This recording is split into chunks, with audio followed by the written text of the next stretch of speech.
Behavioral health, which is the one that's representing the Davis behavioral health with the community stakeholders. She's just here to observe. Welcome. Thank you. I'll say your name right. Okay. Anybody else have any reports? I'd like to maybe mention something. The governor had an appearance, or I guess he did like a keynote of some sort with BAR, and he had a lot of questions about legislation, HB, whatever. They went the gauntlet of it. And one of the things that he mentioned was HB 98. He mentioned that the reason they didn't sign HB 98 because there was some FEMA insurance questions. And they were going to basically cancel everybody's insurance, flood insurance, because this was going to make them uninsurable. So they had to go back and fix it. But what he said was that because the league got to neutral, he was ready to sign it, which implicates that if the league doesn't feel neutral about it, that he was really not on board with it. Wow. So that's maybe just a sign to you, Gary, that how good work you did, and that we do have some leverage there, if we can say that he cares deeply about what the league had to say on that, because that's why he said he got to a point where he felt like he could vote for it, or he wouldn't veto it. So whatever comes back next term, he's on the side of local control, and that's what he mentioned that discussion. So this is a kind of pass back to you, Gary. Whenever that battle starts up again, he mentioned it could be May, a special session. In May, yeah. Special session. And he mentioned that he was a city councilman, mayor, county commissioner, so he understands the local government part of this. So yeah, he does. It's good to have someone that will take what the league has to say instead of just saying, we're just going to do what we want. We're in Salt Lake. So, Good. That's good feedback. That is. Thank you. Thanks to you two for fighting the battle too up there. I met on billboards this morning. Hey, imagine that. All the calls that our guys got up there. So we appreciate that very much. It's those calls that count. So. Okay. Anybody else want to share anything or anything what they want to say? If not, we'll go on to our Zoom presentation, which Chad's going to take over on that regarding the bird scooters. So, Chad, I'll turn the time over to you. Thank you. Yeah. So we'll be accessing audio through the phone. Oh, So you're aware.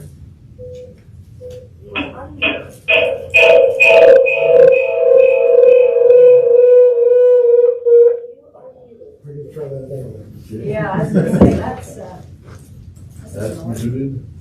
might have something to do with my, Could have something to do with the mics. yep. Just go on my computer real quick there. Okay, we're going to try this again.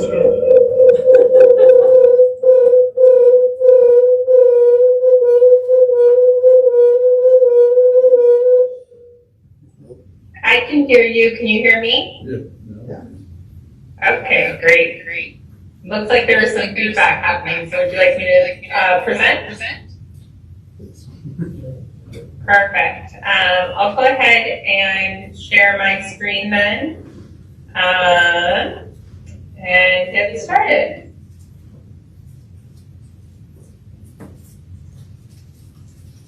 All right, can everybody see my screen and hear me all right? Can I get a thumbs up? Okay, perfect. Thank you everybody for having me speak. I'm looking forward to having you learn more about bird. Well, looks like part of the slide couldn't load, but no worries. I was just going to kind of walk through the agenda.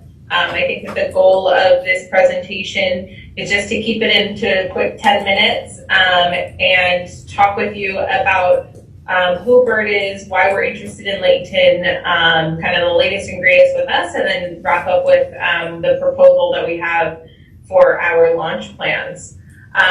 So what is Bird? Hopefully you've seen us in some places like Salt Lake City and also Bird is a dockless electric micromobility vehicle sharing company. So our mission is to make cities more livable and bring communities together by providing an affordable, environmentally friendly transit alternative. So we're here to ultimately solve for that last mile problem, connecting people to and from their parked cars, universities, stores, restaurants, retail, you name it. How we started, Bird was founded in 2017. We're actually the original scooter model. We saw instant success and popularity, which was great to see that the assumptions on the dockless model were in fact valuable. Over 10 million rides happened in the first year. We were the fastest company ever to reach $1 billion valuation. Today we're in over 150 cities globally 4 years later. So they had early success and we've been able to sustain that success. We learned quickly what to do and what not to do, which we'll talk about through this presentation and kind of what our approach is today. Our vehicle that you've probably seen on the roads, the black and white scooters, they go 15 miles per hour. On a full range, they have about 30 miles. You have a front headlight and a black back blinking red lights to signal for safety, and all of kind of the strictest regulations across some cities. How these work quickly is that you'd have to download the app, verify your age, sign a user agreement, add your payment, and then you would follow rules of the road like a bicycle would. While riding, you scan the Bird and everything's done through the app to allow you to enjoy the ride. Bird's pricing is on average about $5 per ride. We have $1 to unlock and then a permanent fee. We also do have pricing programs to make this available for everybody. So we have a low income pricing program and also some community programs for veterans, senior citizens, and healthcare workers. In Salt Lake City and a lot of other cities out there. Ultimately, this allows riders to have ultimate flexibility. The difference with Bird and docked bike share programs before we came along were that those docked programs don't really allow people to get that 1 to 4 mile flexibility that's needed with micromobility, getting to and from a parked car or to and from a metro stop home. Those types of little trips are what was really missing with transportation. So with the dockless model, you are able to operate with anywhere within the designated operating zone. We then ask users to park on the furniture zone of the sidewalk. They will then wait there for a next rider or will be picked up by a fleet manager and rebalanced. So some parking options that we can walk you through and advise you with would be as followed, kind of some corrals that can help with kind of addressing the concern of clutter. So I know a lot of people are worried about having clutter on the streets. Some of the things we can do is create some visual markers, educate riders, nudge behaviors, so asking people to take pictures of where they parked, giving people discounts, kind of like training a puppy when you want a dog to learn how to sit. You need to give them a cookie to teach them. Same thing with riders, you give them a 25-cent discount and urge them to park correctly. And then also all of the data. So Layton will get a ton of rich data and be able to kind of harness the power of that to advance the city as needed. A big part of how we're going to address kind of reducing clutter is with our technology. So we have a ton of different technologies. Bird is probably the most advanced dockless scooter model out there. We have world-class innovations when it comes to our different models, ultimately allowing you to kind of control how and where the vehicles are used. Our approach is really having long-term communication and being able to be proactive and also reactive. So we want to get to know each other. You'll have an account manager as well as myself that will continue to be involved. We want to agree on kind of approval and documentation process that's required. After that point, I'd introduce you to Adam, your client success manager, who is going to just reiterate all of the important factors that are needed. They are also going to set kind of expectations moving forward and confirm that initial launch date. Once we launch, we want to launch with a small fleet and then kind of grow to meet the demand as needed.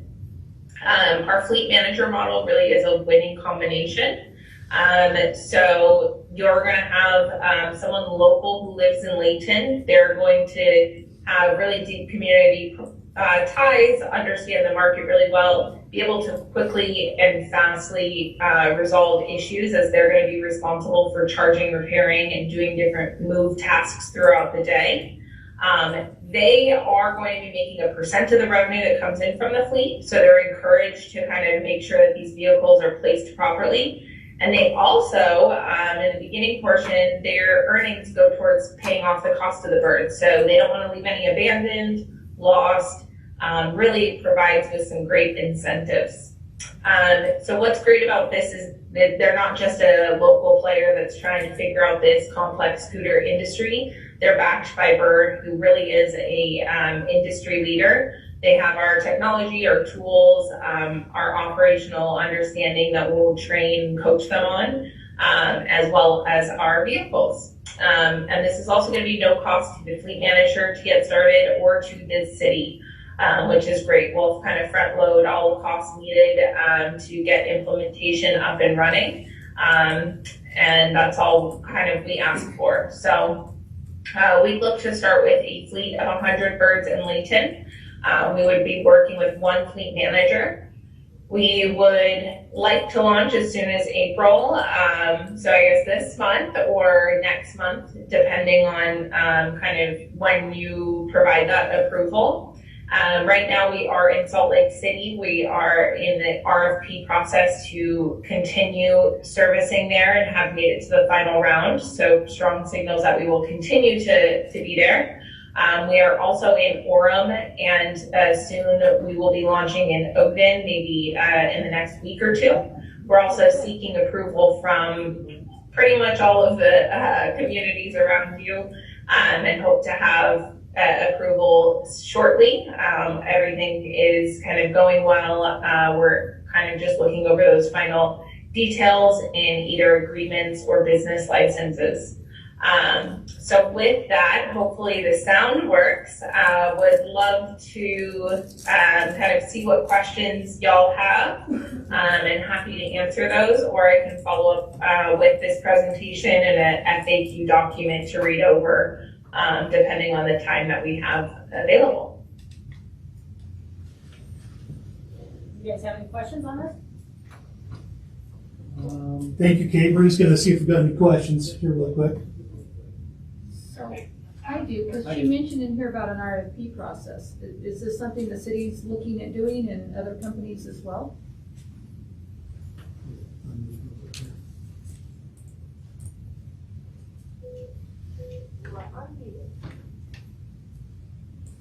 Can you hear us, Kate? I can. Okay, great. We resolved the sound issue. The question was asked about the process for approval, whether there'd be an RFP process or not. I think that's a question for staff. Alex and I haven't quite got to that point where we're ready to give you any ideas. We need to look at this. We've talked with some other cities. Alex has got some information from some of the city managers associations. So we'll have to come up with some process. It really runs the gamut. There are cities that just allow every scooter company that wants to come into their city to come in. There are others that go through an RFP process. We need to figure out which of those is best for us and go from there. So we haven't quite got there yet, but wanted to give this initial chance for Kate to present her information And if you have any questions for her, this would be a good time. And typically an RFP process is in a very competitive market. So if you're being approached by multiple, an RFP would help with the selection process. Typically what we see cities do when they're approached by just one or two providers is just to allow them and say, you have a 1-year approval, and we'll reevaluate that on an annual basis, and then just cap the number of vehicles that are allowed. Thanks for your presentation, Kate. You mentioned that there were some things that you learned through the first little while about not to do, and I'm guessing you mentioned a little bit that one of them was that people were parking the scooters just wherever they wanted. Are there other issues that you have found that cities have struggled with as they've implemented this with you? Yes, so clutter is a big thing that we learned early on, was just making sure that we have all of the potential ways of trying to address that. So we've advanced a lot of our software to help guide users how to properly park the birds, and then also some operational practices to kind of help to rebalance the vehicles more frequently. So we have this fleet manager program where a fleet manager would be responsible for the entire fleet. They no longer just go off and charge one-off birds that they find or that come on bounty. But having someone that's in charge of the entire fleet within Layton is going to help, because that person is really responsible for all of the vehicles, and if they're driving around town, if they see anything out of place, they'll be able to correct that throughout the day. We also have a few different alerts that come to that fleet manager. So if there's a vehicle that's sitting around a bunch of other ones that for some reason isn't getting rented, but the other ones are, they'll get a silent alarm to go to that happen. And then with kind of what we learned also not to do is not to enter cities without proper approval. Scooters weren't a thing when Bird introduced it. And we quickly realized that you just can't, come in and drop them and drop a bunch, but rather get that approval, have a good partnership, and make sure that you have, you come in with a small fleet and then grow to the proper size, because every city is a little bit different. So I think that those are the two kind of main lessons learned and different approaches that we're bringing today. Thank you. So I have one quick question. When you talk about you have your fleet manager and knowing the cities that you're pursuing around us, would you see that fleet manager as being assigned only to one city, or would he have multiple cities to take care of that are a smaller size like this? Great question.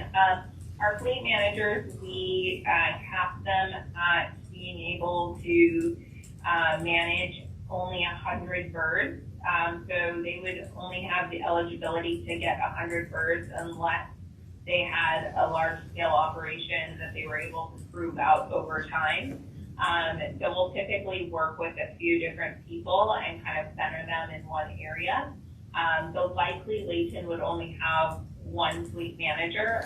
We may add a second if the market grows, or if we want to kind of have split that into two. So it just really depends on kind of the growth in the area and in the city. So Matt, On average, you're going to see probably like 18 to 45, 50 is the average. And then we also, we see people older than that use them frequently as well. do they use them more in a congested area, like where there's apartments? I can't think of what I'm trying to say. Apartments around the nucleus of the city. Are they better used? Are they better used in college situations where you got a bunch of kids trying to get somewhere? All in everything. So scooters really are used in many different ways in many different types of cities. We are active in a lot of suburb communities, in some small towns that are about only 10,000 in population. and, they're used to get to and from an oil change if your car is in the shop, to get around town if you're working somewhere and you need to get to the other side of town to grab a sandwich. If you have a one car per household and that is in use, it allows you to, have another option. So the data that we'll get back from these really speaks for itself. We'll probably start with 50 to 100, get the data back, and then see if there's any need to increase. But you'll have a full dashboard of where they're used, the different rides that are happening and such. And they're not electric, right? They are 100% electric. They are. So Yes. So fleet you Whatever- create a place to the plug fleet them in. manager's in charge of Fleet taking care of it, making sure they're charged. Yeah, the users are never gonna have to run into a bad battery or low battery. The fleet manager gets notifications when they hit a certain battery percentage to go pick them up and recharge them. So as a user, you just kind of pay, you pick it up, then you drop it off. And then we take care of all of the logistics, including charging, repairs, and rebalancing the birds from maybe a back alleyway or a weird part of town. We may pick that up and bring it back to a high demand location, that we are guided by a heat map, to show where activity is. Well, we appreciate your presentation, it was very enlightening. Oh, excuse me, there's one more question. But my question is more from the city, on what kind of approval is necessary. Obviously, it's a business license, but something more. So what are we looking at from necessary approvals? We'll have to decide on an approval process, whether we go through an RFP process to select a certain company or whether we just enter into a contract of some sort with these folks that allow them to do business in the city. Also, a business license would be a part of that. Typically, because there's the use of the public right of way, there'd also be an agreement that would allow for the use of that right of way. That was kind of And the question. something to add is in our agreement, the city will be indemnified, of any incidences unless you're proving grossly negligent to your roadways. But, from kind of a liability perspective, we do have you listed as an additional insured on our insurance policy, and you have that protection. So we have not seen a city that has been held in court liable for an incident that happened due to like a pothole or anything like that, and that is in the contract with us. Well, thank you very much. Yeah, thank you so much, and we really look forward to hopefully being in Layton. We see that bird helps with spontaneous spending, so hopefully getting some people to spend some more through the community in these hard times to those local businesses. And please let me know if you have any questions. Feel free to reach out and follow up. But we are ready to go as soon as possible, so would appreciate anything that we can do to help expedite the process. Very good, thank you. Thank you. Thanks, Kate. Thank you. Goodbye. So is that something that's just kind of popped up all of a sudden, or is that something that's been in discussion? No, it's just popped up. We probably approached, a couple months ago maybe, and just tried to find a time that didn't take away from other more pressing business to, and I just tried to coordinate out a time that would work and So we found a solution for the Midtown Trail. Yeah. Yeah. Both on the same I side. guess, I don't know, do we make a decision whether or not you want to do something like this before we have people giving us presentations? And it's a little bit backwards that we're having her, she's probably super excited that she's got a chance, and we haven't even talked about this. Well, she had requested that she have a chance to present her information to the city council specifically, so that's why she's here. There's no commitment from us. She's aware of that. I'm just wondering, I preface this, I have the Bird app on my phone. I've used it in places where it makes sense. Washington DC being one of them, where you're going from place to place. Our little city here, we only don't have it downtown. We've got 4 or 5 different places where we've got I can't see this.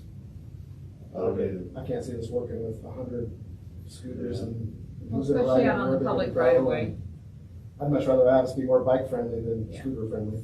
But that's just me, I don't. Oh, I agree. Yeah. Well, that's the purpose for coming for the council, so the staff's not trying to make that decision. We simply got a business that wanted to do business in the community, asked for an audience with the council, and we said, yeah, we'll facilitate that. The staff is agnostic about it, we don't have any opinions, strong opinions one way or another. But that's why we wanted to have the presentation, because then you can know everybody's individual viewpoints prior, but that's the purpose of the discussion is now you can articulate what those concerns are and see if we want to move forward or not. I think it's a good idea. I think that it helps people that are in lower socioeconomic situations be able to get from point A to point B. I mean, it's just public, you have to pay for it, just like a fare on a bus. And if they need to get across the bridge because they need to go to Walmart or something like that, and they live by Layton High, it's not a bad idea, And maybe I think it's not necessarily an either or. I think it's just it's an and one. It's an addition to what we already have. So, and the city's indemnified. That was a question I didn't get asked that I'm glad you mentioned. Because obviously we're bringing them in, we're giving them governmental approval, but we're indemnified, and I'm sure Gary will make sure that there hasn't been any litigation on these types of cases. But I don't see why you wouldn't want to have a business come in and see if there's a market for it. They're not going to stay if there's not. I mean, they'll be here. 100 birds seems a little much, probably, but they come in with 50 and maybe it never works, and then they go somewhere else. But it would be great if I could see them around and people were able to get to and from. I kind of feel like Clint does, though. I don't think our roads are all that safe for bicycles. And a lot of them have their helmets because they have it with them. You put a motorized scooter out on a road with no availability, then unless you carry your scooter or your helmet with you wherever you've gone, we're putting them into traffic because we put our bicycles into lanes of traffic in most places anymore. We've done away. If we had bike lanes, I'd be all over this, but we have very few true dedicated bike lanes left anymore. And I think it's too dangerous to put them out on the street. And sidewalks are obviously not the safe way either.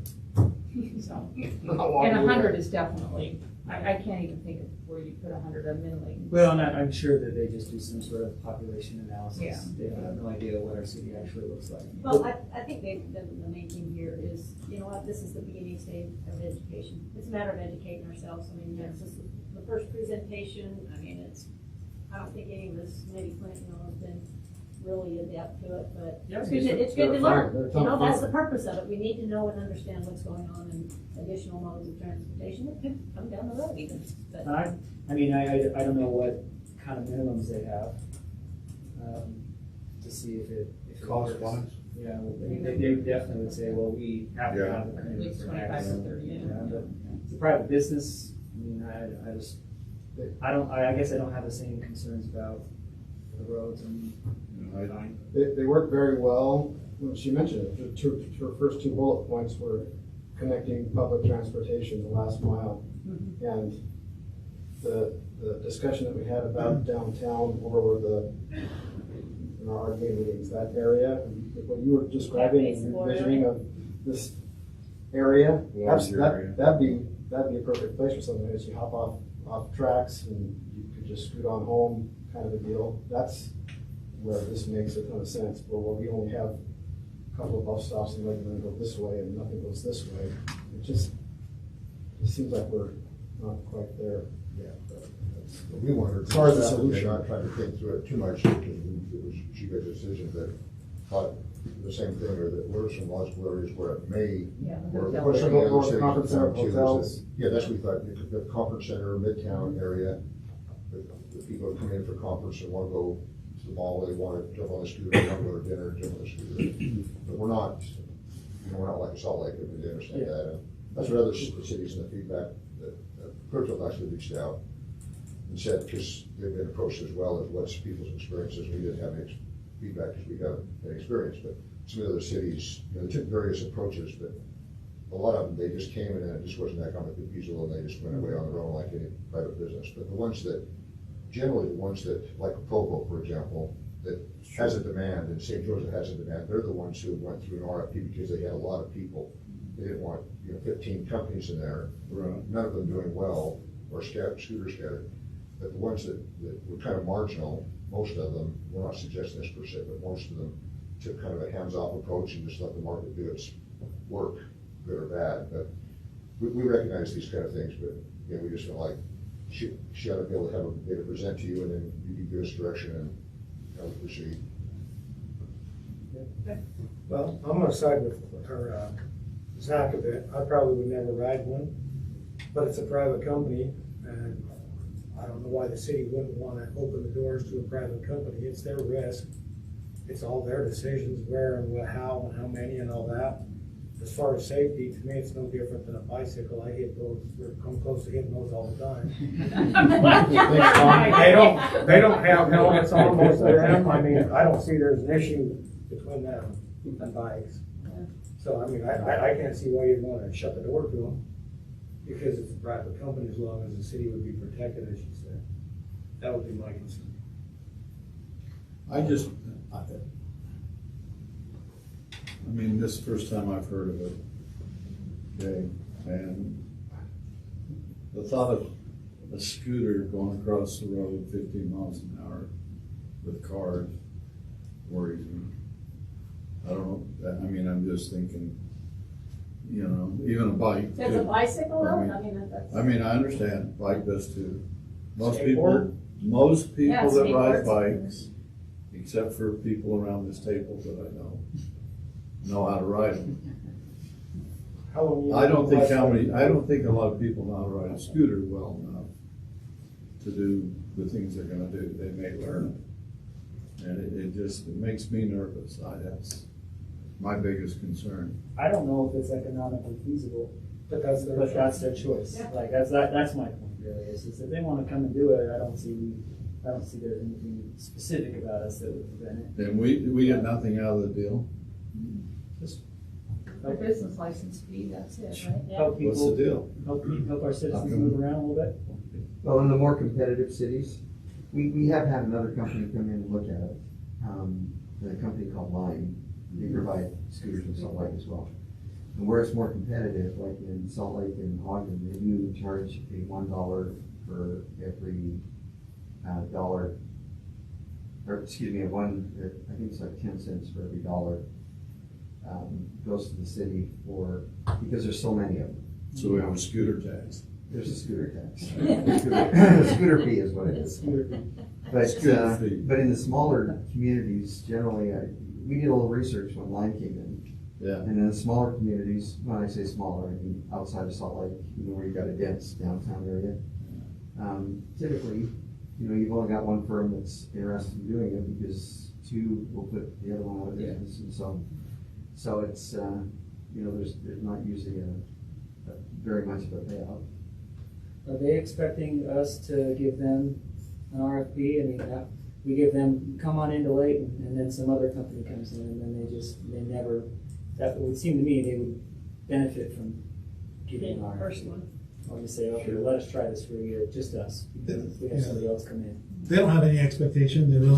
We're in the driver's seat. She wanted to just present the information to you. She understands we need to come up with a process. We need to talk internally and come up with a recommendation for you if you're interested in going forward. But just to introduce the idea, and they have said that this is part of a very strategic expansion into these mid-sized cities that they've looked at. So It also concerns me, one guy taking care of 100 bikes. Yeah, but that's their word. That's Yeah. their business. It's not, yes, that is their worry, but it's our clutter and our crap when they're all over wherever they could be. You That's know what why I you mean? probably should have. It's kind of something like those benches we used to have, and all of a sudden they would show up somewhere. We had no say, which is a little different, but the bench would just show up someplace. Some places they were needed, other places Okay. they really weren't. We need to move on, you guys, just so you know. I mean, we did that. I mean, this is obviously a discussion we can have going forward as well, but like I said, if anything, we're take ourselves. With that, Chad, do you want to go ahead and cover Yeah. I'm going to be really brief today. We're actually not looking for specific direction today on this. We just want to provide information that we've been able to find about our Midtown trolley. We talked about this a little bit during the budget meeting a few weeks ago, but we just wanted to share some of the findings that we've discovered through talking with UTA about the Midtown trolley. Our plan would be to present this information to you tonight, and then not looking for any specific direction tonight, but we will come back with a recommendation to you on how to move forward in the future. So just real quick, this is the Midtown trolley. This is the route, just to familiarize yourself with it. This goes from the Layton Hospital, circulates around to our front runner station, up and around the mall, Layton Hills Mall, over to Davis Hospital, and then eventually connects to the Clearfield front runner station. So it's a circuit that runs, goes back and forth on that circuit. And that's, again, the route is really a connector route, is what its goal is. This is some ridership information that UTA provided to us, and UTA was, they wanted us to know that, again, just like every other form of transit during the pandemic, that the numbers have gone down. So they asked that we show both of these numbers so you can understand what the ridership was previous to this year, the past year. The dotted line was previous year's ridership, that was before the pandemic. The blue line represents 2020 ridership up through January 2021. So you can see kind of the numbers. We hover around the 5 to 400 range, getting up in the 600 to 700 range sometimes, but most of the time it's right in that 400 to 500 trips per day, ridership daily total. You can see again the pandemic, it's interesting to note right there when the first closure happened, that goes down to 0. But there's other times when it goes down to 0 as well. But for the most part, it keeps pretty steady. I was interested to see that the numbers go up in kind of the warmer months, go down in the colder months. That's a little bit counterintuitive to me. I would think people would want to jump on when it was colder, not want to walk with it. This might also have to do with people that are here visiting the conference center and taking that over to the mall. So just something interesting to note. This is a chart that shows the daily boardings and alightings, and that just means people getting on and off the trolley. You're going to see that the numbers are the highest at the stations. Layton Station is generally the highest for boarding. It's also, let me go to the next chart, it's also the highest, this is coming from Clearfield, it would be your highest for alighting. So let me show you that number is here. So your Layton Station has the highest alighting numbers of any of those places, even higher than the Clearfield Station. So both highest in boardings and alightings. The second most frequently used stop is that ring road up by the Layton Mall. And then there's one right there at North Main Street that gets used quite heavily as well. But those are the two stops that get the most use. Just something interesting to note, it could be people taking, that to get to the mall, could be these folks that are getting on and off. They're up there close to the conference center. They're using that to get over to the mall.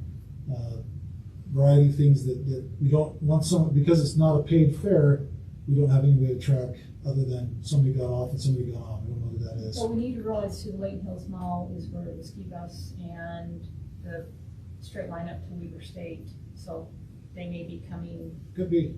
Yeah. to that location, because that's a huge connector section as Sure. well. Sure. Well, and the 688 would be your Walmart shoppers.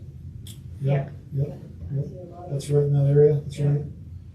So that's just some data to show you kind of where the boardings and alightings are happening, where people are getting on and off the bus.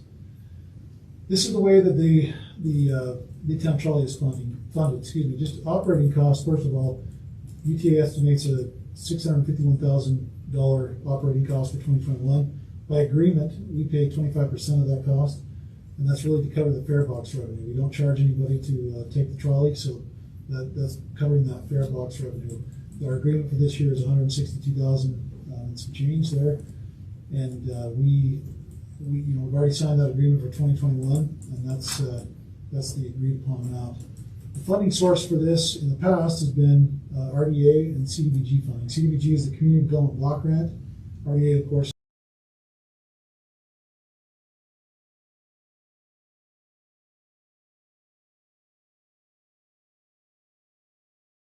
this chunk of that funding.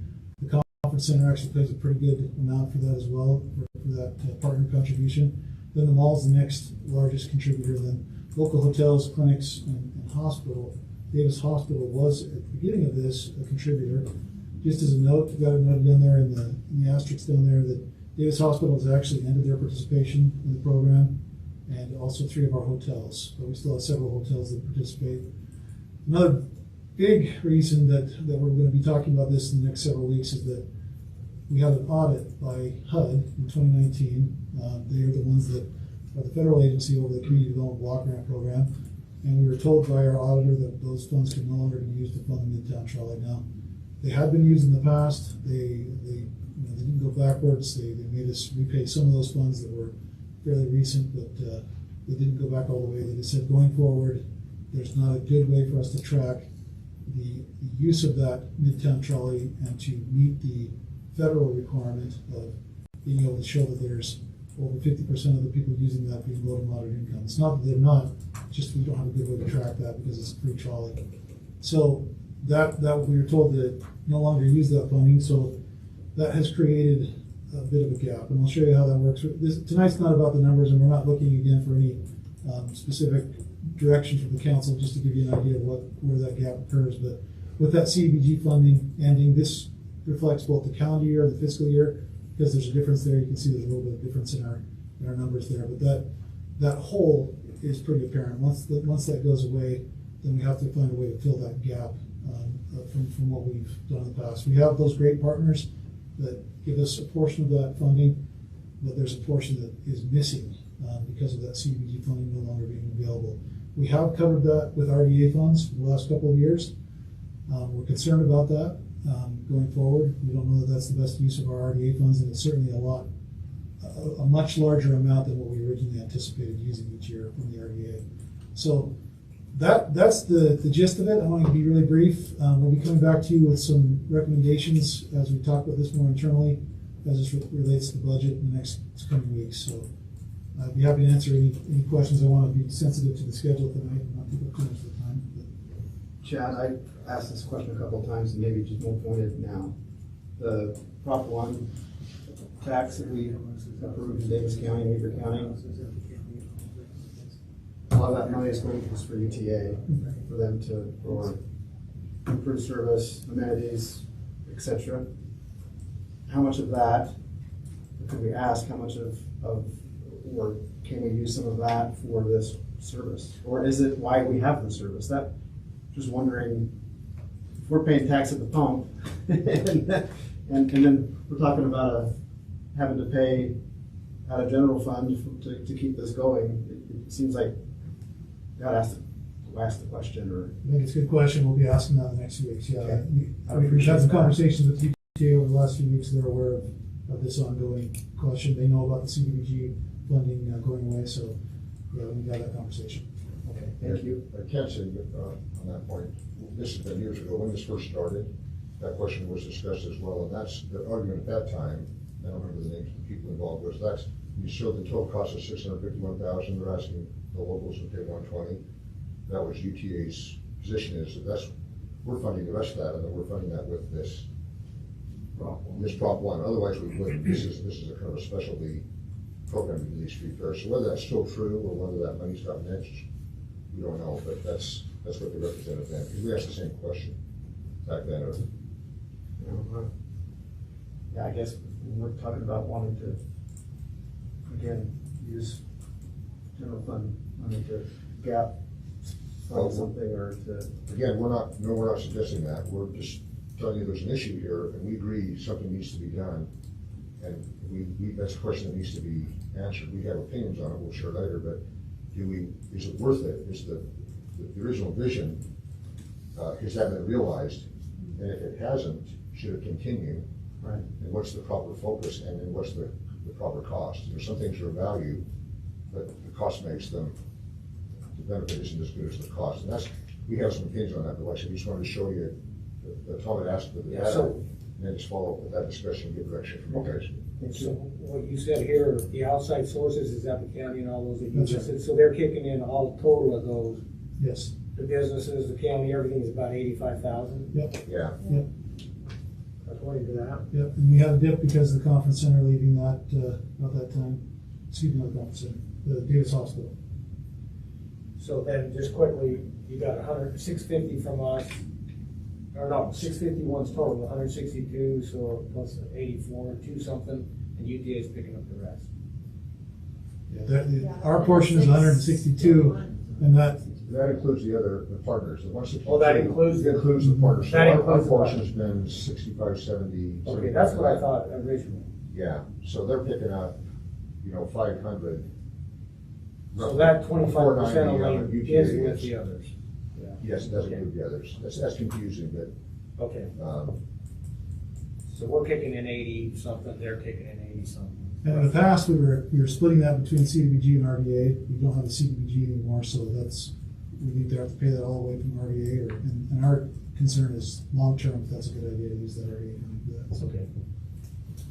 But you plan on going into more depth yeah, pretty soon. yeah, we just wanted to get the information and come back as part of the budget and say, is it worth it to use general fund money for that, or is it meeting its original purpose, which was most largely not to provide subsidized transportation, but to generate economic growth. That, this has just become a replacement for its, rather than a low fare option, you have a no fare option. Is that worth spending the general fund dollars? Again, or, the metrics are hard, like Chad said, because it's free, there's no tracking about where people are actually landing. Are they landing in the mall, or are they landing by the mall? So you don't know what the economic impact is, but that's what we hope to have as part of our discussion and get your feedback and direction. So it's a matter of getting the information out for you now, thinking about it. decide what we wanna do. We can send copies of this to everybody, and Thank you. Any other questions on that topic before we move on? Okay, now I'm gonna turn the time over to Alex, who will, basically carry on the discussion regarding the countywide paramedic agreement. So, Alex? yeah, I don't have a presentation per se, just if you want, we had a chance to talk about that, and I sent the contract out electronically, and just wanted to see if there were any questions, relating to that, or any information that, as you read, had a chance to read through that came to your mind that we could gather that information for you. We had a meeting yesterday with, I guess that was on a different subject, I was on dispatch, but on Monday we had a meeting with the managers and some of the operational people from the various cities, and 7 of the 15 cities have signed the contract and put that into place. So we've got till anywhere between now and the end of June to do it. And that just indicated that we had some preliminary discussions with the city council, make copies of the contract available to you, and then we're going to have follow-up discussions to get direction on what our view is. So not pressing you for any decisions, just want to say, are there any questions? If there aren't, what we'll probably do is maybe look at the 15th, next meeting, to bring that back for consideration, or whatever day you set. The deadline has to be done by the 1st of July. Go ahead, Dave. What cities? Are they smaller cities or larger cities? They vary. I don't know if I can name all of them, but Farmington has, Clinton has, I think the South Davis folks have, South Davis Metro, they're all part of the district. I think Kaysville has. Any of those jurisdictions that were kind of. Clinton was one. Yeah, Clinton was the one they were the most concerned, and They signed. yeah, which surprised me. I didn't know that until the meeting the other day, that they had a look at it. So That's good momentum then. Yeah, the contract doesn't commit to a specific way the cities, it's just an acknowledgement that the service provided by the sheriff is going to end, and the city's going to need to pick it up. There's actually some things underway we won't talk about here. They don't affect us at all, but some of the things that we're working with the county on to try to make that transition easier for some of those cities that have historically been under contract with the sheriff, which I think will be financially will be very beneficial. This doesn't affect us at all, but there's a lot of momentum. The last meeting, the county commissioners were there, those 2 of them were there, and they're fully supportive. Sheriff's force is fully there, and so. ends on the last day of the 2022. That's when the Yeah. Davis County paramedics. No later than that, yeah. One of the things I think, not to keep belaboring, one of the things I think has helped, frankly, was some of the holding back some of the cities that we referenced earlier, particularly on the north end, is I think this view that maybe the county wasn't actually going to follow through with this. In the last COG meeting, the mayor was there, and some of us, the commissioner invited some of us operationally that were be there if we wanted to be, but the commission made it very clear, all three commissioners were there, and they said, this is not a maybe, we are ending paramedic service from the county on January 1, 2023. So nobody misunderstand that. So you need to decide how you're going to respond to that. Okay, but we're out of the business. I think that really caused some of these that were hoping beyond hope that, maybe it wasn't true, to decide to move on it. But the good news is, obviously, the way we're set up, I mean, we're the ones that have the least money that very little if any, so, I feel for the folks out west. They've got a lot of people going as well there. Anything Well, else? if you have questions, feel free to shoot them to me or call me, and we're happy to try to chase down any information or answer any questions that you may have moving forward. Well, just really quick, so we've gotten a copy of it last time. So has the dates changed? Because according to this, it needs to be done by June 1st. Now, it should be the end of June, but Okay, yeah. so it's different now, so June 30th instead of June 1st. Well, we would hope that we would wait till the last minute, but all those would be corrected. They'll be signed at the time that it's, the date of the time that it's signed. Okay, But thank you very much. Thank you, Alex. Okay, we do have a budget discussion up next, so Tracy, if you would want to go up and finish walking us through that portion of it.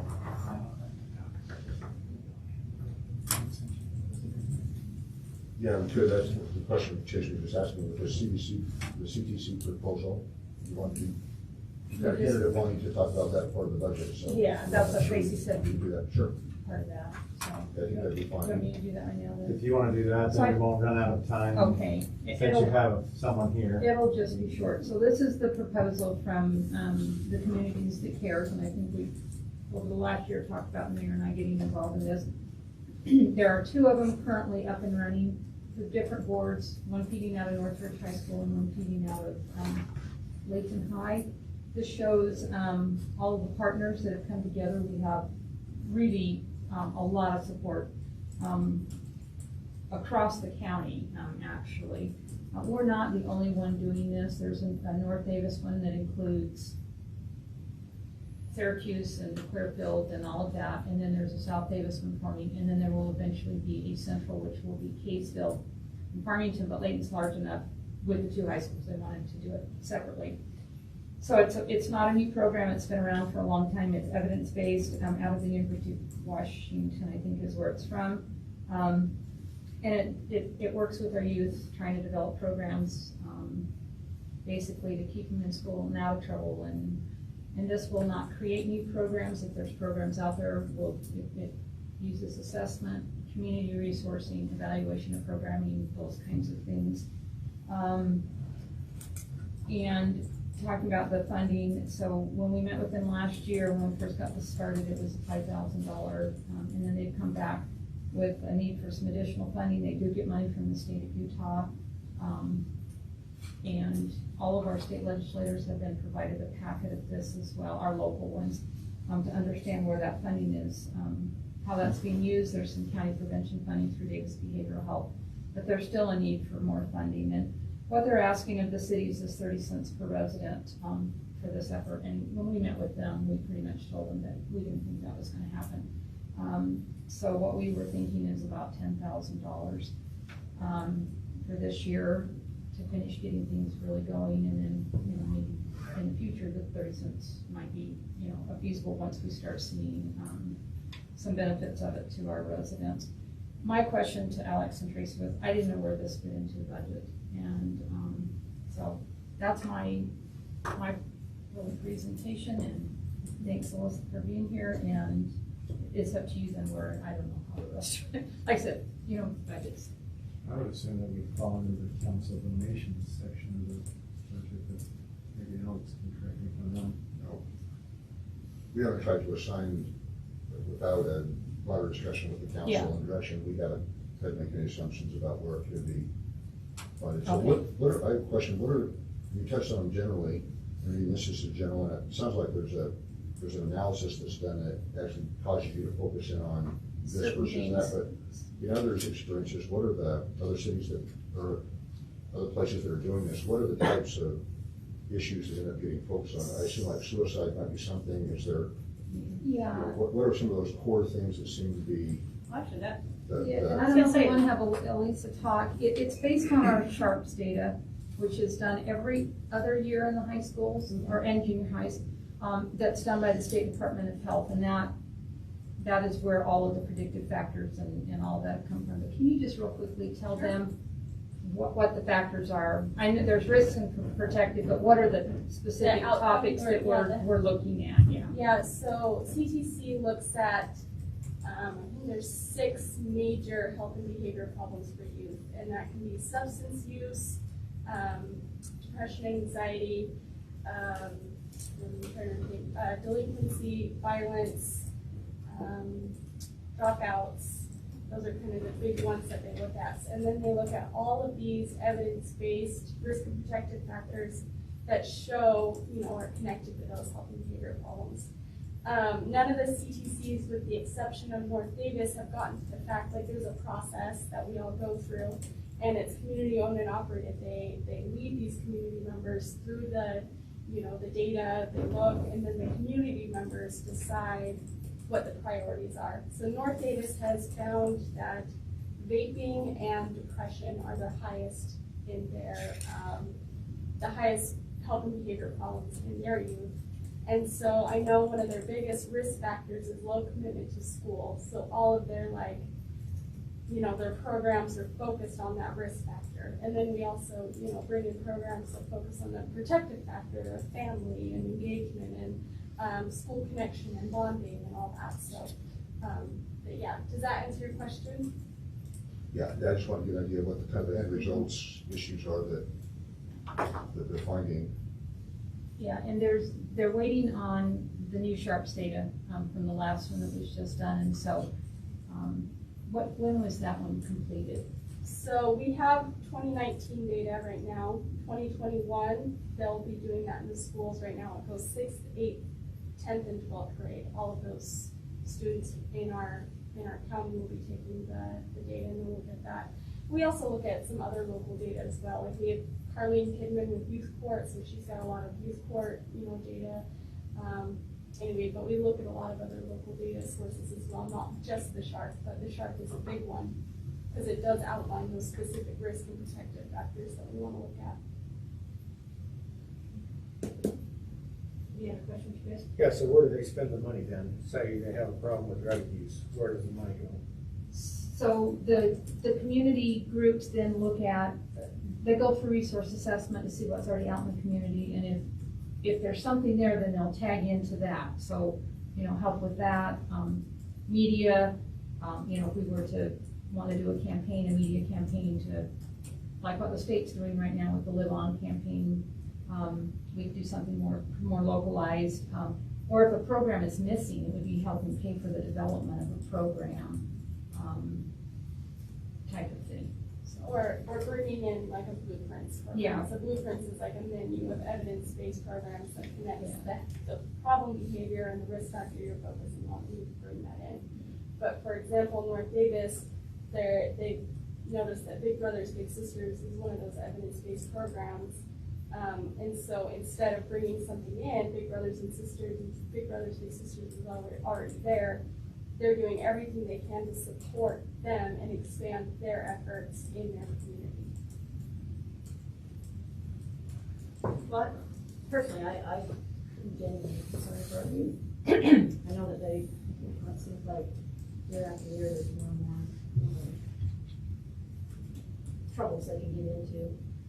certainly this is a small cost for what we can provide for them if we have them there, so. I think Carlene's cases were down with COVID, because they're all home. But they're all home, and that's, this new Sharps data, the new testing will show what impact the kids being home had. And social isolation is one of the huge issues that they're looking at right now, is what has been the long-term effect of this social isolation on these kids. That can shoot the depression and the suicide rate. And want to go to school and that kind of stuff. Yeah. Their dropouts. Does Davis School District have programs? They for these do. sorts of things? They do, Yeah. and so we have Hope Squads through the schools and other programs, but they're on board with this as well. We have representatives from the school district as well as from the PTA. From the From the funding. junior high and the high school. So you can fund those things through this? Yes, Yes, I think what we're asking for is really the sustainability of like the overall organization, and then we do have funding work groups, and the funding work groups will, find grants where fundraising specifically look at internally if we need extra funding, they'll do that to get in funds for the programs that they bring in. But this is to essentially run CTC as a whole. It does require a full-time coordinator. So, question, Alex mentions this all the time, there's so much competition for general fund yeah. dollars, and that's what we're talking about. We're working on the CBDG plan, could this not be part of, could we not ask for a grant for this to help with? The part of that goes to the youth court already. No, this and? Well, Especially does this- this meet the criteria? Because, Especially if it's Layton specific. well, it We is, know we but do can we put meet that. the income level because we're reaching all of the students? So, It is income qualified, it has to be, Yeah. they have to be within the LMI category. yeah, I low think moderate that's income, so. is the hiccup with Is this. it not the game. community in that level, or? No, I mean, you have to be able to show, with all these programs, you have to be able to show that the people that are receiving the funding are within that low to moderate income brackets category based on their personal income. So all the programs that request funding track that, and we don't fund them if they don't meet. So safe harbor. So are you saying that we approved that, we've approved that over the years for safe harbor, and then they come in each year and say, hey, we helped 700 women and men from Lake City. They can only do that if they meet the income requirement. Right. Let's safe harbor. Do they send them somewhere else if they can't? Or if you make too much money, we can't help you? If someone's something for homeless, Too excited. Just thinking these are great programs, Well, and there's Safe lots of Harbor people that want to help. can still treat, it's just that they wouldn't qualify for the money from the grant, the block It grant. just comes from some It other. would have to come from some other source. There's all And that's- into one. Yeah, and I pool think for that's them, the and problem they- here, is this doesn't meet the criteria for the block grant, so they're looking at other So sources. do we know that, or do we conjecture that? So you would think, and I don't know, maybe this young lady would know, but I would think nationally that these kind of issues you talked about, they impact not solely low and moderate income, but disproportionately low and moderate income, because the issues compound themselves, right? So it'd be interesting, to Clint's question, to try to obtain data if it's available and see if anybody does qualify, not just for the financial purposes, to make sure that you're directing the resources to the group that actually needs it the most. I don't know if there's county data or county health department data or behavioral health data that shows that, because I would think they would track that when, if I go in and take services, that they get some information about me to create a metric to say, these are the populations that really need attention. I think that's what you're saying, isn't it? That, you see if that qualifies. That and if there's funding available from another source that's already, Yeah. there's money flying around right now, federal, state, county, and this is great, and would love to, great program. It just needs to be funded, and if it could be funded from somebody else, it's not Lake City General Fund. If it can't be, then let's talk about it. That's what we're talking about. Right. But Well, I think the thing is that it's just so new right now, that we got it up and started this past year. Now we want to make sure that it's sustainable, and that's where this funding, we need to make sure that we're contributing to that full-time administrator of it, who then applies for all of that additional funding that you're talking about, which they did, last year, applied for a grant and got it. So that's what really kicked this thing into gear. And I know that, certainly the other cities, Hayesville's on board now, and we just had a discussion with, South Weaver, which South Weaver, interestingly enough, they feed into our schools. So they're looking at the same thing as far as the same, 30 cents per resident, and that's an annual charge. But anyway. What is the county, what's their involvement? Just the Davis Behavioral Health. Mental health. Yeah, mental health. Yeah, Davis Behavioral Health, sorry, I'm just gonna try it. Please. I don't know if it's my place, but I'm gonna do it. Davis Behavioral Health is funding most of my position. I'm also funded, by an SOP state and federal grant. And then we applied for the e-sig money that the county health department was giving out. So the e-sig money is going to be funding a lot of our programs. Until our funding work group can get up and actually, target some grants and stuff. But we do know that vaping is one of the biggest issues in that community. Correct me if I'm wrong, but a lot of the other cities utilize their alcohol money, and we don't because we have a full-time DUI, so we can't go to that source and ask. When we initially looked at this, we did ask that question, and we were told no, that goes to a full-time DUI person, so we can't utilize alcohol money like other cities do. So, just more information for you to mull over, so decide how we want to tackle this. Yeah, no answer tonight. Yeah, you don't have to make a decision. If you have any other questions, call me, and I'll probably have to talk to them. So, thank you. Okay. I'm sitting here looking at the time and knowing what all we have left on the agenda here. We have the budget, and then we did want to try to go into a closed door meeting. So I'll ask the question now. Would we want to come back for a closed door meeting, or do you want to tackle it here? Because we could actually cover the balance of the time with some more budget items. We won't get through enough of the budget in 10 minutes to be worth it, really, honestly. So you might as well tackle something else. Is 10 minutes good for you on whatever you've got to present?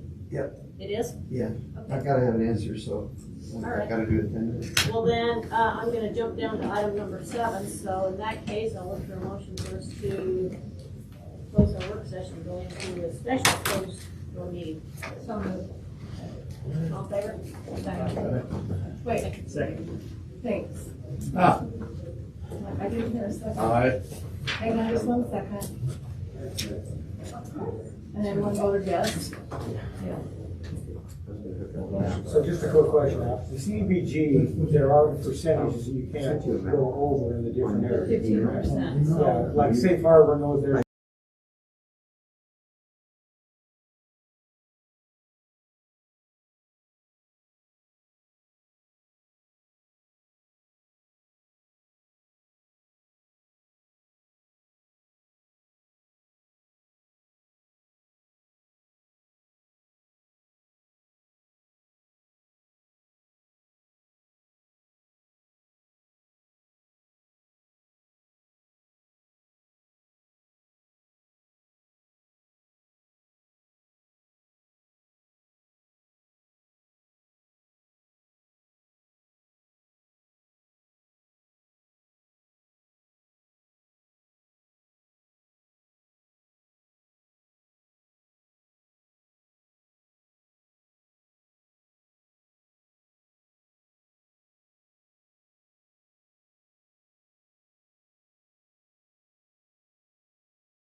Everyone out to our Layton City Council meeting tonight, April 1st of 2021. We're starting at 7:04. And there's no April Fool's joke. So anyway, welcome. We've got some special guests in the audience that we'll acknowledge here in a minute. And I just want to say welcome as well. First thing we do when we open up our meeting, we always have a prayer and a pledge. And each council member takes over each month. Last month it was Ms. Fitzpatrick. So Councilman Morris, I generally try to call you guys and let you know, are you good for tonight? Good job. Okay, so tonight Councilman Morris will lead us in the opening of our meeting. Please rise and we'll repeat the Pledge of Allegiance after me. I Pledge allegiance to the flag of the United States of America and to the republic for which it stands, one nation, under God, indivisible, with liberty and justice for all.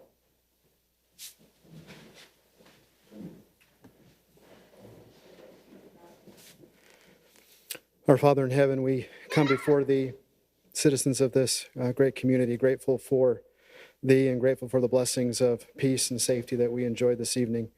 We're grateful, Father, that we're able to gather together and discuss the business of Layton City. Grateful for all those who serve in our city, especially for our first responders, our police, and fire, and dispatch, and EMS, and those that take care of our emergencies.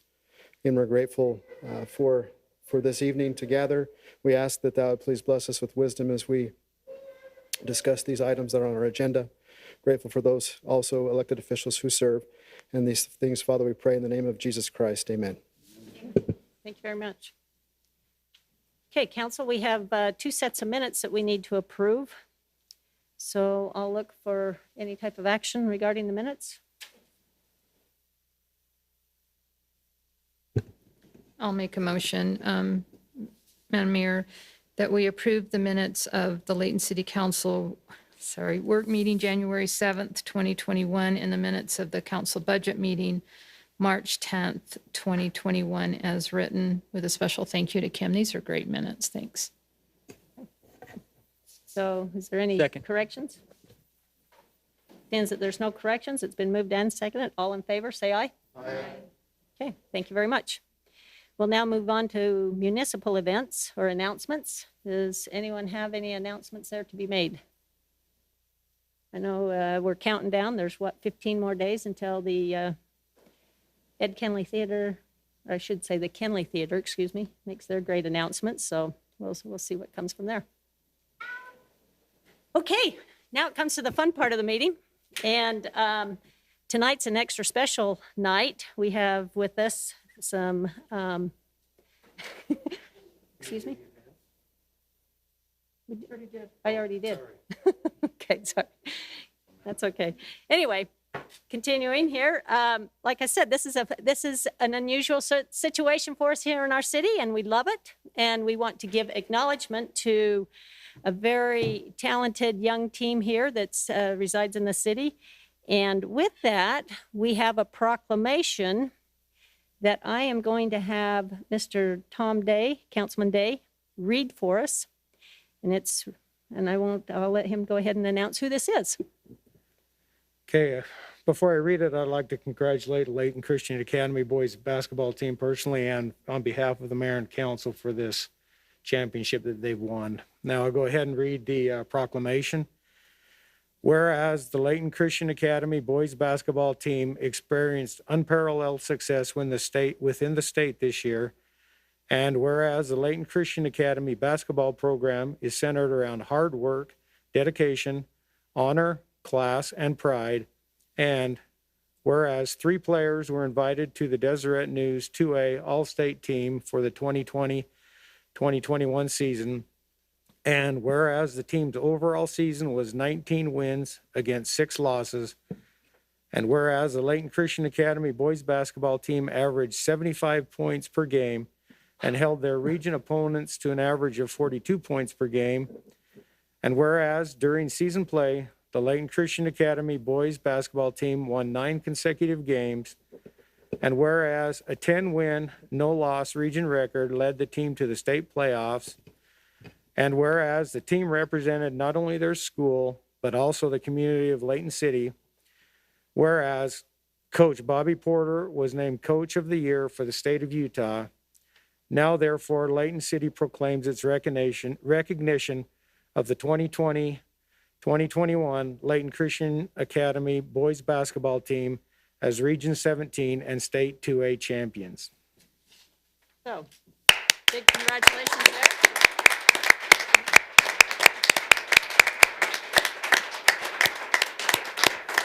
So in addition to that, I thought it'd be good that if we could, I've got the proclamation here that I'd like to present to, we have 2 coaches here.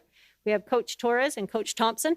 So if you 2 gentlemen wouldn't mind coming up to the mic over here, and then once I present this to you, if you could, announce your players, have them come up one by one. And players, we'd love to personally congratulate you with the COVID bump, the elbow bump, if you would. And once we go through and are able to congratulate each one of you, I understand we'd like you to line up here in the diocese and have a nice picture so that, you know, again, like Councilman Day said, congratulations, this is awesome. And it looks like Mr. Bloxham wants to say something quick. I was just looking up some of the scores. 106-16, 100-15, 107-36, 106-29. I think we might need to move you boys up to 3A at least. I mean, 2A. Are they? Okay. Well, you get another chance. So we want to have you come back next year as the 3A champs. So we're happy to have you guys here. Okay.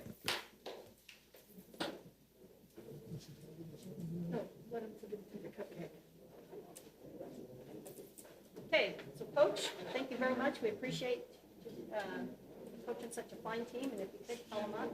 Okay. And then, like I said, we want them to be up here. Come down this way. Yeah, we'll come this way, line up here, and then I'll say what. Oh, yeah. Hey. Thank you. They've got a step stool on there. I don't know if I can get that.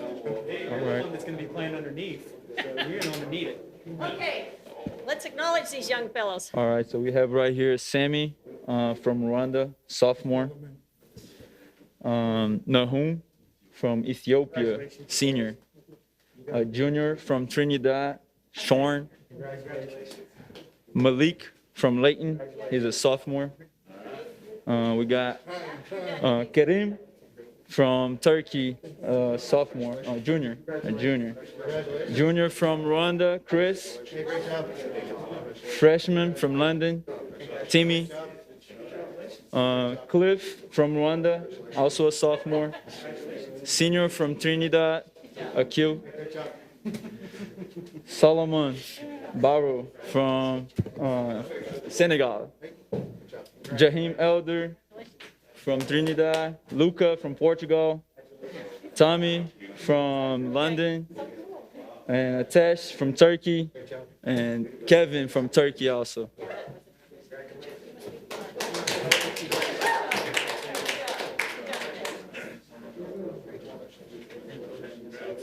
Oh, yeah. Hey, was that London, England, or Canada? Okay, we'll let it go.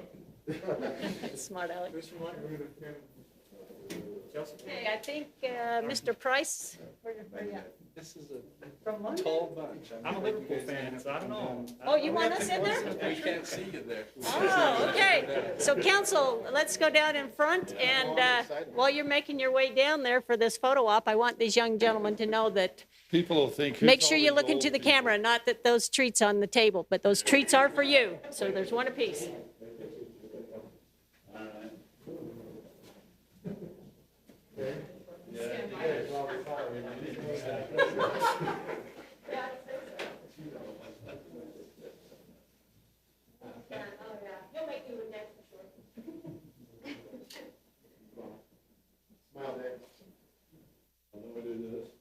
No, don't do that.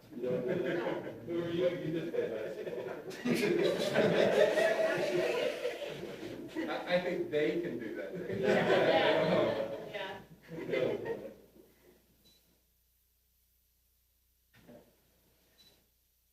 Thank you.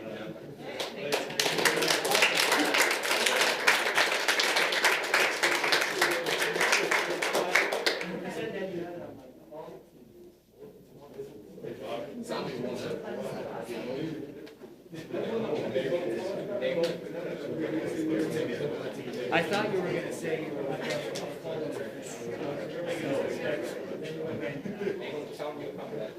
Are you guys graduating? No, this year they are. This year, you got one coming back next year. Oh, not very many. So you're gonna kick butt next year? Good.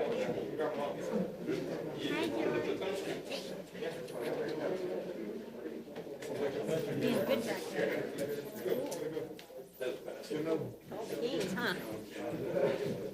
So maybe while the team players are grabbing their treats there, I see Mr. Crowder's in the office. Chris, would you mind coming up and telling us about the school? I know that you had a recent write-up, and sounds like Hey, you can stand. you guys have definitely grown. Almost. Yeah, thank you, gentlemen.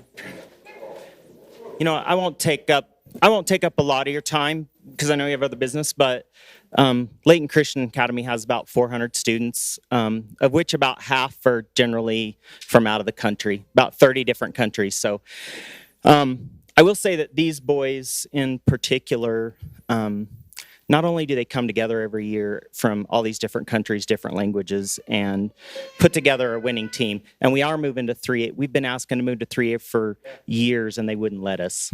And so we just had to wait until they finally would let us. Next year, we finally get to move to 3A, so that'll be fun. We have to play more teams like Ogden High School and stuff like that. But Layton City can be really proud of these boys. They not only represent us well, they're not perfect. Once in a while, we have to get on them, but they're, kind of like council members, but they're really good. But one of the things they dealt with this year was a lot of racism. And we see that in our national news, but it happens. And it's sad. I think Utah is the best state in the United States of America. I really, truly believe that. But it still happens. And they had to overcome that. I'm going to tell you a quick story. It's 20-second story, but I'm walking down the hall of the school, and this boy is screaming at this girl, screaming really bad stuff at her, racial things, really just racial things. I'm about ready to go over and grab this boy by the back of the neck and just march him to the principal's office. Before I get to him, I hear the rest of the story, and this girl goes, "What are you doing?" And she's about ready to punch him too, And he says, "That's what you're going to have when you step on the court tonight. That's what they're going to do to do. These other schools are going to yell the N-word at you. They're going to do this and they're going to do this. And you got to keep your cool. You got to represent our school, and you got to represent Jesus." So I was like, well, I won't grab him by the back of the neck. I see what he's doing. But it's sad that he had to do that. It's sad that he had to do that. So I only say that because you can be proud of Layton Christian Academy, these boys. They're not perfect, but they represent Layton really well. And thank you for doing this, because I think it means a lot to them. Some of them had some really hurt feelings. I heard one kid that said, "Well, if they don't want us here, I guess I can just go home." And that's sad too, because that's not who we are. So what you guys did tonight was really nice. I really appreciate it. Thank you. Well, they certainly deserve it. They're outstanding students, outstanding athletes, and thank you for opening the world to our city here. So, thank you so much. Yep. Okay, so let's move on. Tell your dad to go buy you one. No cupcake for the. Oh, sorry. I know. Oh well. I know, they went fast. Okay. We have another interesting proclamation to announce tonight. This one's on a totally different topic. So with that, I would like to go ahead and read our proclamation regarding Sexual Assault Awareness Month, which when you see the turquoise ribbons out on the streets or anywhere, just know that this acts as a reminder. And so the proclamation on behalf of Layton City is, whereas Sexual Assault Awareness Month is intended to draw attention to the fact that sexual violence is widespread and has public health implications, for every community member. And whereas rape, sexual assault, and sexual harassment and sexual violence impacts our community as seen by statistics indicating that 1 in 5 women will have experienced sexual assault by the time they complete college. And whereas we must work together to educate our community about what can be done to prevent sexual assault and how to support survivors.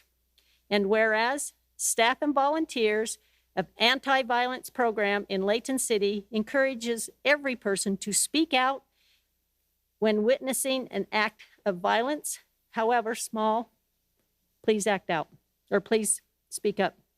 And whereas with leadership, dedication, and encouragement, there is compelling evidence that we can be successful in reducing sexual violence in our community through prevention, education, increased awareness, and holding perpetrators who commit acts of violence responsible for their actions.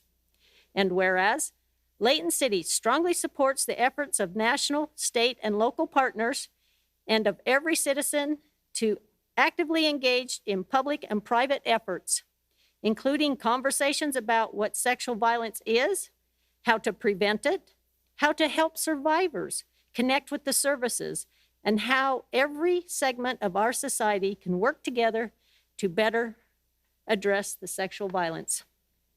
Therefore, be it resolved that I, Joy Petro, Mayor of Layton City, Utah, along with the Layton City Council, do hereby proclaim April 2021 as Layton City Sexual Assault Awareness Month. So with that, I think we have 2 representatives here. I know, is it Gladys? If you could come up and both of you, if you wouldn't mind just taking a quick minute, I'd like to present you with your proclamation, but maybe perhaps give us a little bit more education regarding your program as well.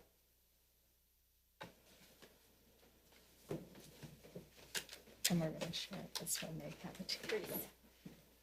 Thank you so much. Thank you. And I would like to just share some face masks that actually say Safe Harbor. Go ahead and share them with your, I know that we're almost done with face mask wearing. I understand that. Sure. Go ahead. Yeah, I'll let you know. But if you wouldn't mind stating your name and speaking into the mic, that'd be great. Absolutely. Thank you. My name is Gladys Larson, and I'm Director of Development for Safe Harbor Crisis Center.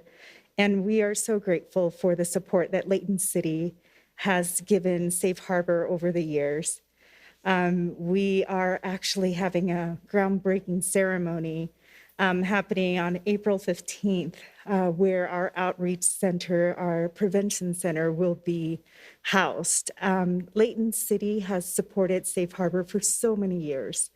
And whether it's Layton City or law enforcement in Layton, we know that you are making a difference by bringing prevention. Prevention is the key for us to end the cycle of violence. And sexual assault, unfortunately, is prevalent in Davis County. We thank you so much because this step that Layton City has taken is very important for us to end that health crisis. And we ask that you continue to support us during the events that we have in the month of April. Thank you so much once again. And thank you, Mayor Petro. You've always been a huge supporter of us, and we appreciate everything that you do. Well, I appreciate the work that you guys put into this on a daily basis, as well as with your continuing efforts with Safe Harbor. And I'm just glad that we're able to form this partnership, and that we can continue to help educate the people out there. So again, thank you so much, and well deserved on this proclamation. So thank you. Have a good one. Anyone else care to make a comment? Very Just good. thank you. Yeah. Okay. Sorry, I don't have a cupcake for you. But we don't get one either. Maybe I will ask a question. Yes, sure. During the reports, national and maybe here in the state of Utah, in the pandemic, there's been a rise in this. Could you speak to that a little bit here as far as Davis County or Layton City, what you've experienced, what you've seen? Yes, absolutely. Unfortunately, during the pandemic, we saw what we called a shadow pandemic, which was domestic abuse. One thing that we noticed is the fact that isolation is a tool that perpetrators use to control their victims. And when the mandates to stay home were created, they were meant to keep us safe. Unfortunately, home is not safe for everyone. And that's what we saw unfortunately, in Layton. Out of the two cities in Davis County that the largest populations that we help, Layton City is one of them. We do help a lot of Layton City clients, and the citizens in Davis City and Layton City are also very helpful. They support us in a lot of different ways. They know that this is health risk and it is the shadow pandemic. Even more so was the uptick in sexual assault. And the sad part about that was the fact that you don't have to go very far to know who the perpetrators are when we have stay-at-home mandates. Danielle is our sexual assault coordinator, and her team saw an increase, almost double the amount of cases that we had seen in the previous years. So this is really difficult, and we want to address this because it starts by speaking about it, by knowing that the problem lies there. I think it's really important that we educate our community. And a lot of people say, what can I do? What can I do as a community member? And I think that one of the most important things you can do as a community member is open your eyes and listen. Survivors will not come up and will not talk about sexual assault because they feel that they are too ashamed, and they won't talk about their event because they think that they're going through something so difficult, and they won't be, no one will believe them. And that's one of our first campaigns that we have. It's called Start by Believing. It was a campaign it's national campaign, but it was actually started in the state of Utah. It's just that part. You can do so much by understanding that when someone discloses something that's sensitive, you let them talk, you start by believing, and you are sensitive enough to not blame the victim. And that's the first thing that we can do as a community, come together and make that difference. Well, thank you. Again, thank you for what you're doing, and hopefully all of us can take what we've learned here tonight and put into action. I mean, that's the only way anything will get resolved is if you take action. So Yes. Thank you again. Thank you. Thank you so much. Have fun. Okay. We are down to our citizens' comment portion of our meeting. I'm going to look at Mr. Crane, see if there's anything online. If there's anyone in the audience that would care to come up to the mic, you're more than welcome to.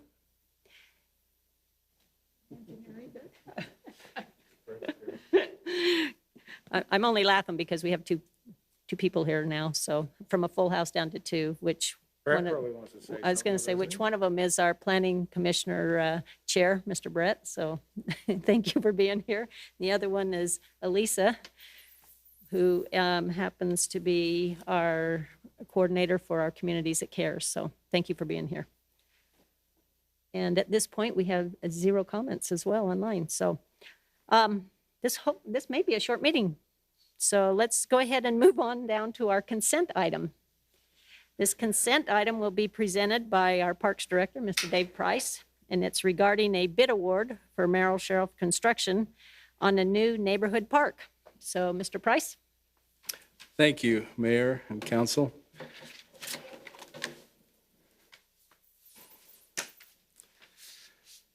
This evening, I have the pleasure of introducing Resolution 2118, which authorizes the execution of an agreement between Layton City and Merrill Sheriff Construction Incorporated for improvements at the Layton City's new neighborhood park located at 2525 West Sunset Way in Layton, Utah.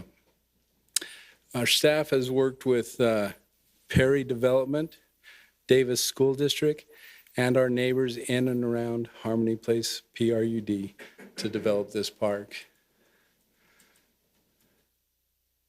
And so the new park includes sidewalks, parking lot, trails, site lighting, post-tension tennis court, 2 post-tension pickleball courts, sand volleyball courts, shade structures, pavilions, restrooms, playgrounds, fencing, landscape irrigation, and landscaping. The project and these improvements were included in the 2021 budget approved by the City Council for a total of $1,725,214 was the budgeted amount. Expenses to date on this project are $343,973 that have been spent to pre-purchase playground equipment and pay for the landscape architectural design services provided by Design West. This leaves a balance of $1,381,241 for the construction of the park. We wanted to demonstrate some of the amenities that this park has. We do have a newly designed restroom that will be used in this park and also in future parks. The architectural drawings will be our property, and we'll be able to use that multiple times throughout the years.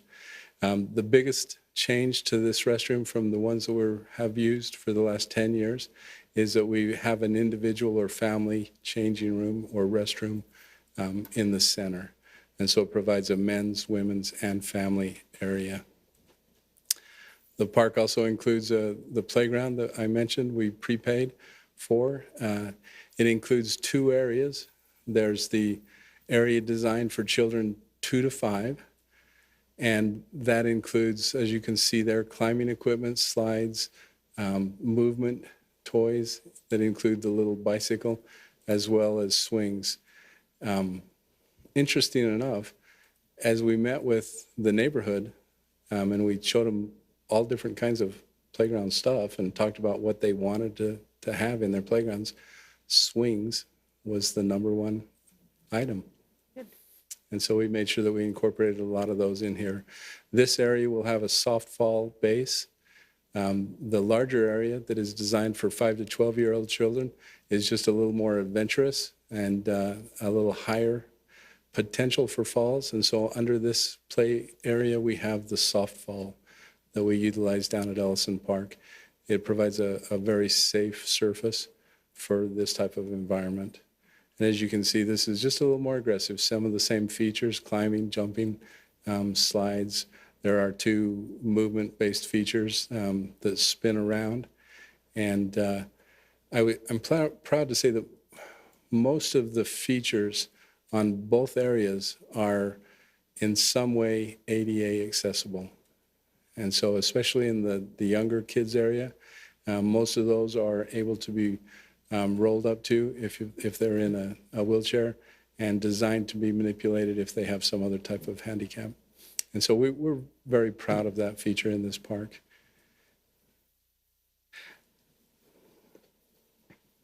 And so on March 25th, 2021, 4 bids were received, with Merrill Sheriff Construction Incorporated submitting the lowest responsible bid in the amount of $1,667,948.30.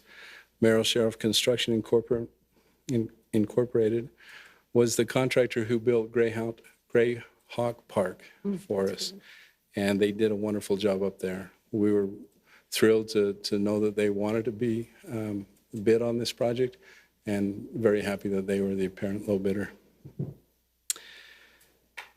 Authorizing this agreement this evening will require a budget amendment to this year's budget in the amount of $266,574.74. And we propose that this be funded out of the Park Impact Fee Fund. Right now, our park impact fee fund is very healthy.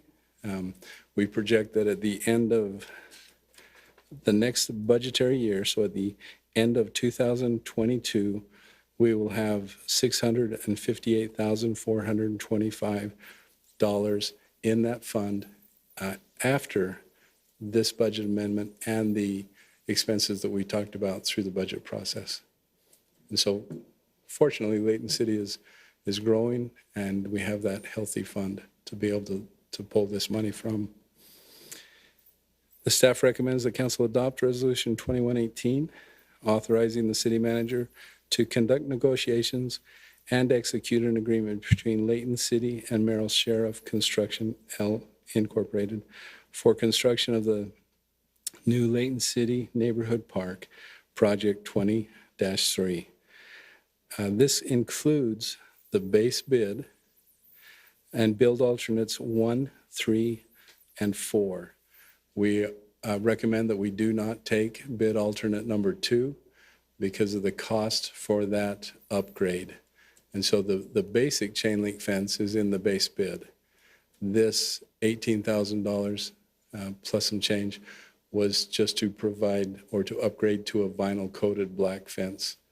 And because this fence is on the west side of the park and against agricultural areas right now, we felt that chain link would be very adequate. Okay. Any questions? I just have one. Can you go back to the younger kids playground? I just have a question. Sure. So on the swings, there's a larger yellow swing. Is that for children with disabilities? It is. Okay, great. There are, as you look, and this is difficult trying to see it, there is single older kids seats. There is a toddler seat, which encapsulates the child. There's the handicap one, and then in that farthest bay, there is a mother and tot seat as well, so that you can swing with your child. Perfect. I love it. I love the design as well. I think these guys have come to the table as far as the design and look and feel, especially out in that area. So, and as you mentioned, the citizens, the neighbors in the area was able to contribute to this, correct? Yeah, we had two separate design sessions with the neighborhood where we sat them down and we showed them our basic concept, and then we took comments from them, and they had some good ideas. Mm-hmm. We were able to incorporate some of those into the park. Some of them were actually cost-saving measures underneath those trees that are between the two playground areas. We originally had a large, or not a large, but a seat wall with landscaping on top of that. And one of the comments we received was, well, this just kind of blocks our movement from one area to the other. And we thought, yeah, it saves us money and it will make it more accessible. So I got to tell you, that safe fall, I love it out there at Ellison Park. I mean, not that I get on the playground that equipment that much, but just walking on it and feeling it, I mean, I'm pleased to see that you're able to work that in as well. So thank you. Yeah. Council, do you have any other questions? Yeah, just one, and it goes with Councilmember Fitzpatrick's question about the ADA compliant. Maybe how about autism friendly when they sell this equipment? Is that a feature that they offer? Or is that? They do. This one was not designed specifically for that, but it incorporates some of those ideas. Autistic children love to have tactile elements. And a lot of the areas here have that built into the features. So they have different textures on the components, as well as the colors and things like that. They like to swing also. So this is good. Thank you. Great. Dave, you failed to mention that the kids had an involvement in it at those two meetings. Yeah. The young kids were looking at the plans, and Dave and Joe Ellen and Ryan were asking them what would they like. And they were coming up with ideas, and I thought that was kind of neat because, now they can probably say, hey, that's my idea, for whatever reason. But also, how's the layout? Where's the parking lot? let me go back The to north. that. And so, as you can see, the park backs right onto the school district, their property for that Where's new the back elementary, then? down on the On the screen. bottom. Okay, then I get it, that's fine. And so the I just road, wondered how it's set. yeah, the road's up Yeah. here. Uh-huh. There's homes that back onto this Right. edge of the property, and one home that is Right there, aside yeah. there. These sidewalks that you see going through the park, they also extend and continue down through the school district's property. And so you can, take the short walk through our park, or you can actually, take the longer walk and utilize the school district's property. A lot of the components that we chose for this park are complementary to what they have at the elementary school. So we made sure that we didn't duplicate the type of play equipment. How is the name of the park going to be settled, or do you already have a name for it? We have one in mind, but we always leave that up to council. And we'll work on that as we come to a ribbon cutting. But, it makes a lot of sense to name it after the neighborhood itself. But Okay. You probably didn't hear what was said up here. Name it after Dave over here. No, but he said a memorial park, so no, we don't want that to be a memorial park. Memorial is out and my name's out. Yeah, you can call it Bob's Park. Well, I think this is a great example of so many different organizations coming together. And most importantly, obviously the feedback from our citizens, but my hat's off to the Parks Department for all your coordinating efforts and really kind of bringing this to light. I'm excited to have another park in our city. Definitely, we need it. So again, thank you very much. thank you. So council, I'm going to need some action here regarding our single consent item. Well, I make a motion, Mayor, that we accept Resolution 2118. Okay, it was moved and seconded by Councilman Bloxham. All in favor, say aye. Right. Any opposed? Very good. So as I'm looking at the rest of the agenda here, I see nothing. Well, there's a French word there. Adjourn. Okay, with that then, I'll accept a motion to bring this meeting to a close. So moved. Okay. All in favor? Second? I second it and aye. Yeah, thank you. Okay, well, thank you. Again, thanks everyone who participated tonight. Thank you for being here. Hold it. We have a repeal. Uh-oh. If you'd like, Mayor, we need a picture of the council Oh, yes. for the League of Cities and Towns. For what? For Yes. April Fool? Unless you want your Christmas picture. No. Yeah, let's use that one. Okay, well, we can still end, our meeting is adjourned, but you are bringing that up. So, yeah, our meeting's adjourned. You're welcome to turn off the mic. David has graciously